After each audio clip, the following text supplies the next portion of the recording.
Goeiedag, ek groet jou in die kosbare naam van Jesus Christus. Dink gou vir 'n oomblik na oor die volgende. As jy aan die einde van jou lewe iets oor jou lewe kon sê, wat sou dit wees?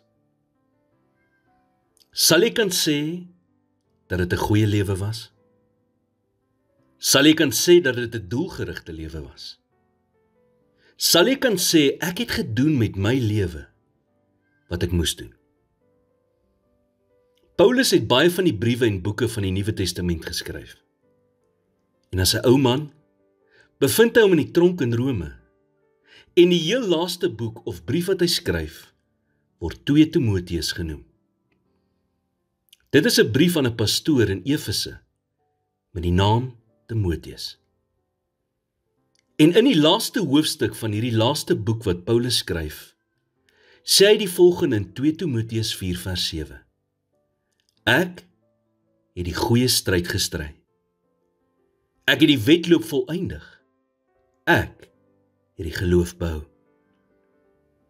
Jy sien, ongeag hoe oud mens word, die oomblik, net voor jy jou laaste asem uitblaas, en voordat jy die ewigheid ingaan, sal dit irrelevant wees hoe bekend jy was, en hoeveel sukses jy in die wêreld se oë behaal het. Al wat dan gaan saak maak, is het jy dit gedoen, waarvoor God jou gemaak het? Het jy die stryd gestry? Het jy die wedloop voltooi, wat God vir jou gegee het? Het jy jou geloof behou?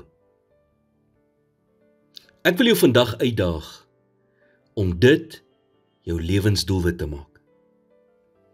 Sodat as jy eendag voor God staan en die ewigheid inbeweeg, jy net soos Paulus sal kan sê, ek het die goeie stryd gestry. Ek het nie handdoek ingegooi nie. Ek het nie weggehardloop nie. Ek het nie opgegee nie. Ek het geveg. En ek het die wedloop voltooi. En ek het my geloof behou. Ek het dit tot aan die einde gemaak. Here, terwyl ek al die uitdagings van die lewe in die gesig moet staar, gee my die krag en moed om die goeie stryd van geloof te stry. Help my om die vyand se planne vir my lewe te weerstaan en rus my toe, sodat ek elke hindernis kan oorkom en standvastig kan bly in my toewyding aan U. In Jesus naam bid ek dit.